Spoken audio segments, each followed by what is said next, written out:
Hello दोस्तों।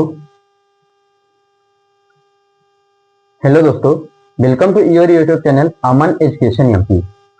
तो आज हम नई क्लास के साथ डिस्कशन करेंगे। आज हमारा तीसरी क्लास है कार्बोहाइड्रेट की।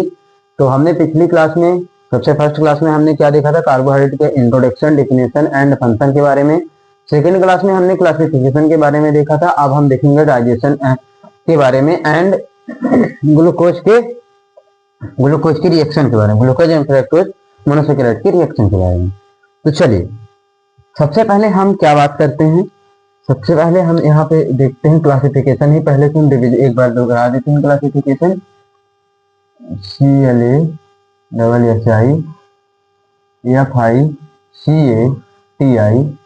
Classification of carbohydrate.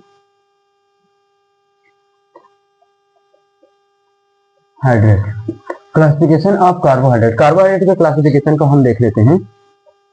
पिछली वीडियो में हमने पूरे एक एक चीज डिस्कशन किया है। तो जो वीडियो को ना देखें तो वीडियो को जाके पिछली वीडियो में जरूर देख लें। तो हम क्लासिफिकेशन ऑफ कार्बोहाइड्रेट के बारे में बात करेंगे। तो पहले हमने क्या पढ़ाया था क्लासिफिकेशन ऑफ कार्बोहाइड्रेट में, मोनो सैकेराइड। सेकंड हमारा था ओलिगो सैकेराइड, ओलिगो सैकेराइड। और तीसरा हमारा था पॉली सैकेराइड। मोनोसैकेराइड में हमारा पहला था कीटोसिस और हमारा दूसरा था एल्डोसिस।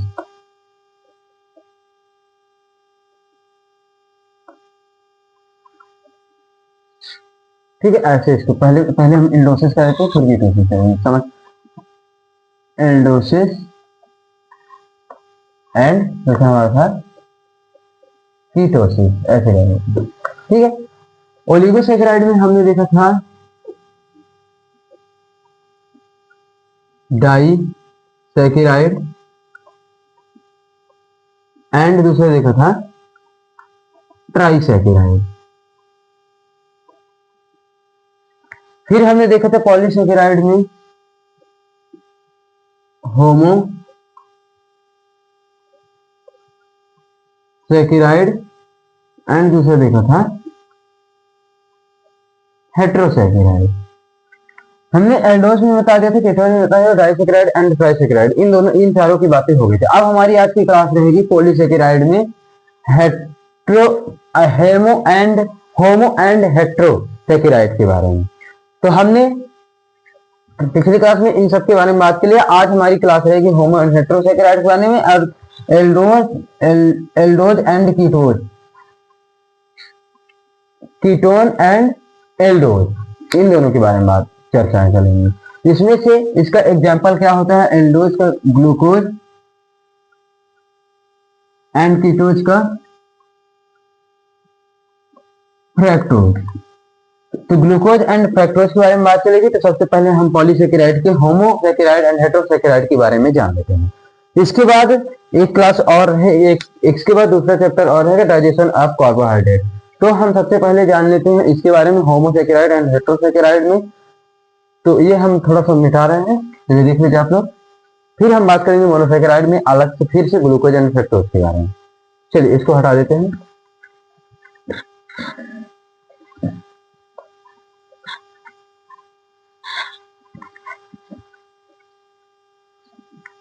अब लिखेंगे क्लासिफिकेशन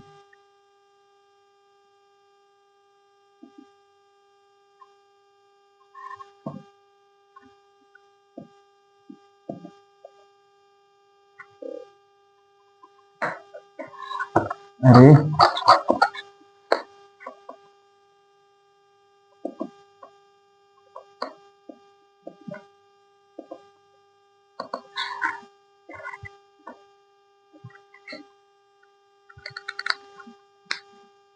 अच्छे से लिख लेता हूँ। अब हम बात करेंगे क्लासिफिकेशन ऑफ पॉलीसैकेराइड के बारे में।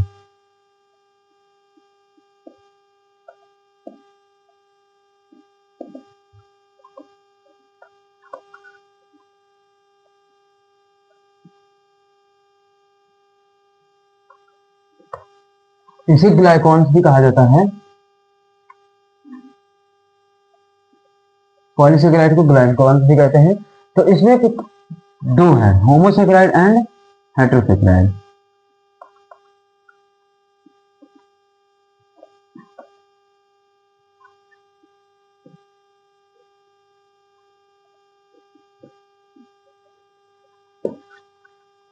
होमोसेकेराइड एंड हेटेरोसेकेराइड, इसे होमोग्लाइकॉन्स और हेटेरोग्लाइकॉन्स कहते हैं। नहीं सॉरी, होमोपॉलीसेकेराइड, होमोपॉलीसेकेराइड एंड हेटेरोपॉलीसेकेराइड, हेटेरोपॉलीसेकेराइड, इसे होमोग्लाइकॉन्स और इसे हेटेरोग्लाइकॉन्स भी कहते हैं।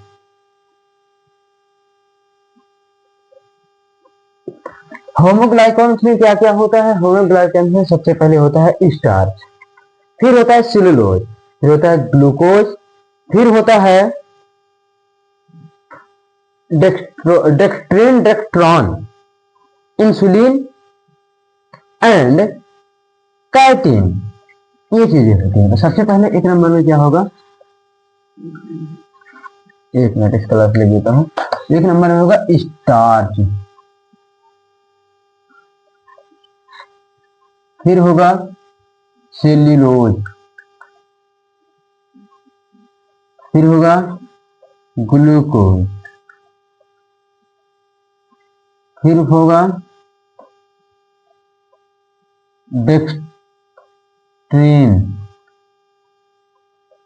पांचवा डेक्स्ट्रॉन, छठा इंसुलिन और 7 काइटिन। ठीक है।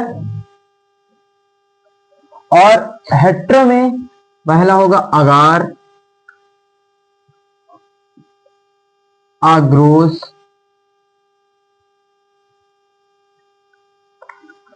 फिर पैक्टीन, देन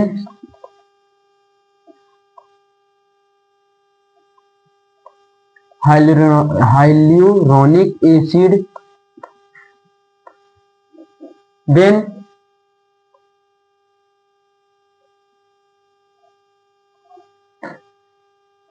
कॉन्ड्रोइटिन,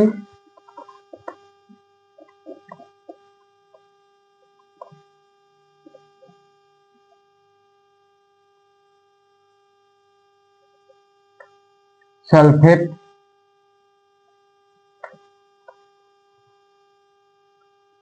चौथा होगा केरा,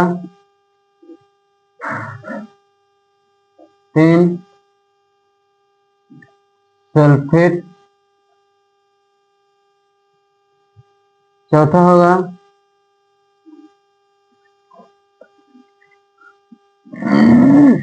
ये होगा ये डर्माटेन सल्फेट, और चौथा हो जाएगा हिपैरिन। ठीक है। Agar, agarose, pectin, hyaluronic acid, chondroitin sulphate, keratan sulphate, dermatan sulphate और हिपैरिन। हिपैरिन हिपैरिन किसमें पाया जाता है?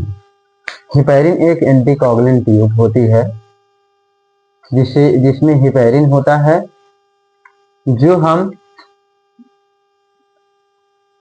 पीटी एनालिसिस टेस्ट को परफॉर्म करते हैं। देखिए हिपैरिन में एक अच्छा टॉपिक, अच्छा क्वेश्चन बन रहा है कि एक क्वेश्चन है कि पीरियड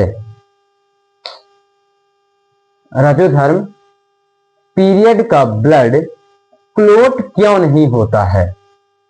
तो पीरियड का ब्लड क्लोट इसलिए नहीं होता है क्योंकि उसमें हिपैरिन पाया जाता है।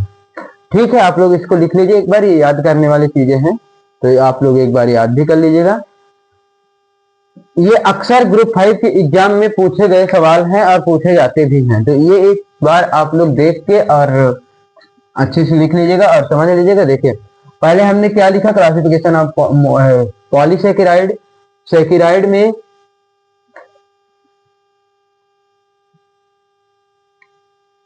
Polysaccharide, classification of polysaccharide PS लगा देते हैं। इसे ग्लाइकोन्स भी कहते हैं, होमोपॉलीसेकेराइड्स एंड हेट्रोपॉलीसेकेराइड, यानी होमोग्लाइकोन्स और हेट्रोग्लाइकोन्स, इसे ग्लाइकोन्स भी कहा जाता है पॉलीसेकेराइड को। ठीक है, ये कभी कभी क्वेश्चन पूछ जाते हैं पॉलीसेकेराइड को क्या क्या क्या कहा जाता है। ऑप्शन में रहता है पॉली शुगर और many sugar, homo, hetero and glycans. तो हमें सही क्या करना है, ग्लाइकोन्स करना है। ठीक है, इसके बाद हम आ जाते हैं होमोपॉलीसेकेराइड। होमोपॉलीसेकेराइड में सबसे पहला है स्टार्च, फिर आएगा सेलुलोज, फिर आएगा ग्लूकोज, डेक्सट्रीन, डेक्सट्रॉन, इंसुलिन, काइटिन। इसके बाद हम आ जाते हैं हेट्रोपॉलीसेकेराइड में, तो आएगा agar, agarose, pectin, hyaluronic acid, chondroitin sulphate, keratan sulphate, dermatan sulphate और इसके बाद आएगा हेपेरिन। ठीक है, अब हम नेक्स्ट क्लास में नेक्स्ट बात करते हैं डाइजेशन ऑफ कार्बोहाइड्रेट के बारे में। तो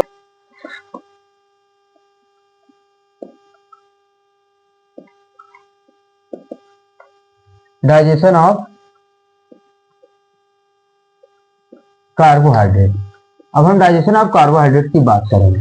कार्बोहाइड्रेट, हमने पिछली क्लास में मैं बताया कार्बोहाइड्रेट क्या होता है। कार्बोहाइड्रेट सबसे मुख्यतः होता है, क्या होता है सबसे मुख्यतः, राइस, चावल, जिससे हमें क्या होता है, ग्लूकोज होता है। ग्लूकोज की मात्रा जब डायबिटीज कार्बोहाइड्रेट की मात्रा बढ़ने के कारण हमारे बॉडी में ग्लूकोज हो जाता है। और ग्लूकोज क्यों होता है, जब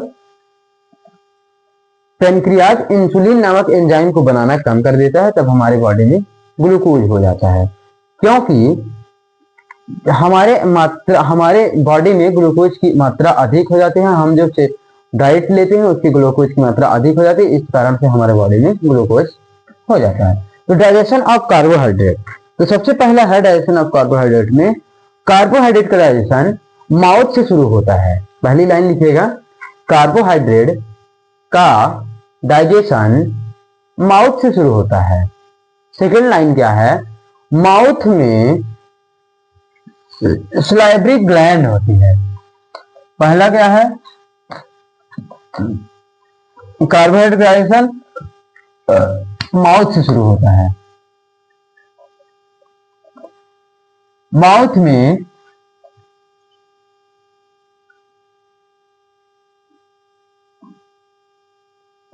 सलाइवरी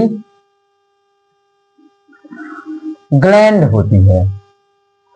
जो माउथ में सलाइवरी ग्लैंड होती है जिसमें अल्फा एमाइलेज नामक एक एंजाइम होता है। अल्फा एमाइलेज नामक एक एंजाइम होता है जिसे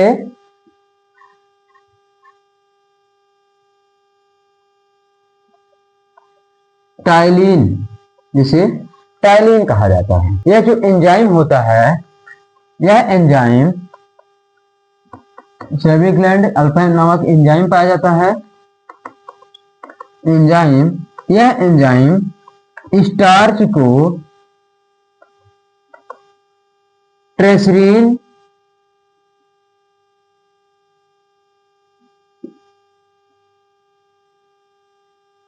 एंड मल्टोज में कन्वर्ट कर देता है। और एमाइलेज जो होता है यह एक न्यूट्रल पीएच पर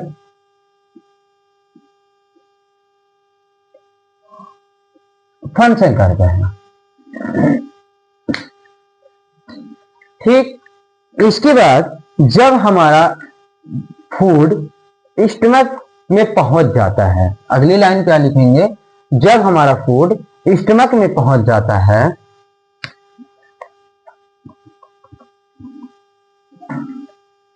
स्टमक, तो स्टमक में गैस्ट्रिक एसिड में मिल जाता है, या स्टमक में गैस्ट्रिक एसिड के साथ मिल जाता है, गैस्ट्रिक एसिड के साथ मिल जाता है और एमाइलेज को कम कर देता है। हाँ, स्टमक में कार्बोहाइड्रेट गैस्ट्रिक एसिड के साथ मिल जाता है और एमाइलेज को कम कर देता है। गैस्ट्रिक जूस में कार्बोहाइड्रेट को गलाता है। गैस्ट्रिक जूस में एमाइलेज होता है जो कि कार्बोहाइड्रेट को गलाता है। ठीक है, नेक्स्ट है pancreatic juice is found in the pancreas. Pancreas में पेनक्रियाटिक जूस का फाउंड होता है, पेनक्रियाटिक जूस बनता है। इसमें स्टार्च को मचलकर ग्लूकोज को मल्टोज में इसमें स्टार्च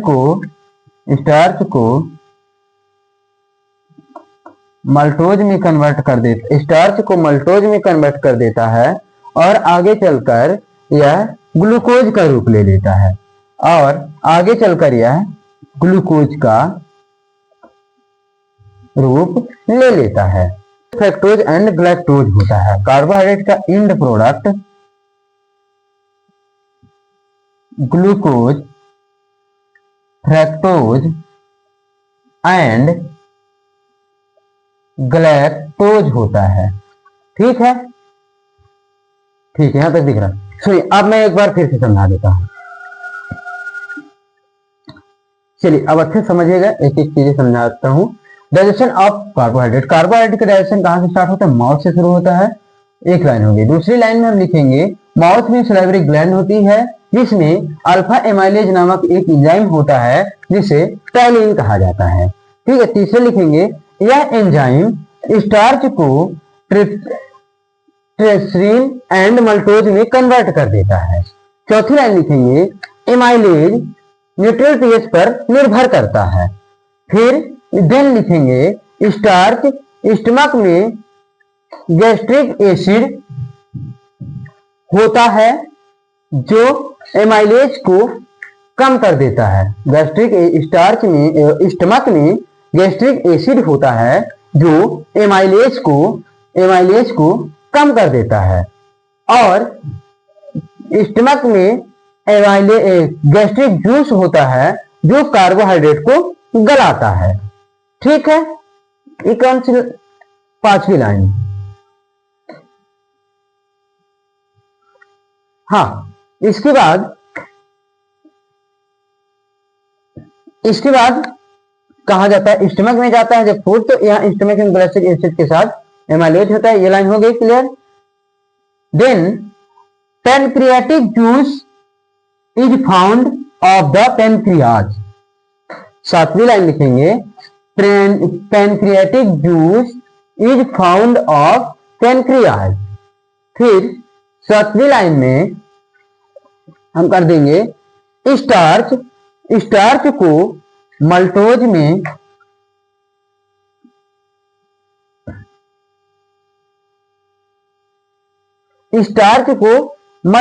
कन्वर्ट कर देता है, और ग्लूकोज को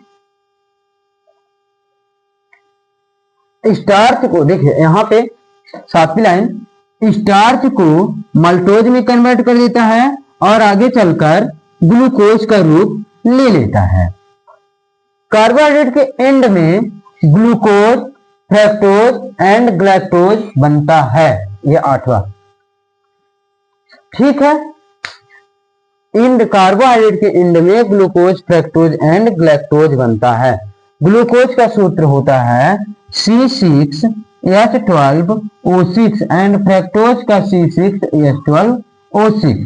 ठीक है, यहाँ तक आप लोगों को समझ में आ गया होगा, ना आया होगा तो बताएं, हम फिर से एक क्लास बनाएंगे और उसे अच्छी तरह से डिफाइन करेंगे। तो देख लीजिए, आप लोग एक बार लिख लीजिएगा, और हाँ, वीडियो को ध्यान से सुनेंगे तभी आप लोगों को समझ में आएगा कि मैं बोल क्या रहा हूँ। उसके हिसाब से आप लोग नोट्स भी बना सकते हैं। ठीक है, अब हमारा अगला रहेगा मोनोसैकेराइड, क्लासिफिकेशन ऑफ मोनोसैकेराइड में, जिसमें कीटोसिस एंड एल्डोसिस होता है। एल्डोसिस एक एल्डिहाइड समूह होता है और कीटोसिस एक कीटोनिल समूह होता है। तो अब हम एल्डिहाइड एंड कीटोन ग्रुप के बारे में, साइकिल और रिएक्शन के बारे में डिस्कस करेंगे। तो अगली क्लास हमारी रहेगी मोनोसैकेराइड के एल्डोसिस एंड कीटोसिस में साइकिल रिएक्शन के बारे में। तो चलिए कल की क्लास में जुड़िएगा। कल की क्लास बहुत मजे की क्लास होने वाली है, क्योंकि इसमें हम साइकिल के बारे में, कार्बन, हाइड्रोजन और ऑक्सीजन के साइकिल के बारे में बात करेंगे, क्योंकि कार्बन, हाइड्रोजन और ऑक्सीजन से मिलकर कार्बोहाइड्रेट बनता है, और ये कैसे बनता है, ग्लूकोज एंड फ्रक्टोज क्या होते हैं, इसकी साइकिल रिएक्शन कैसे होती है, इसके बारे में अगली क्लास में डिस्कशन करेंगे। तो अभी के लिए धन्यवाद। जो हमारे चैनल पर नए हैं, चैनल सब्सक्राइब करें, वीडियो कमेंट करें, शेयर करें। धन्यवाद।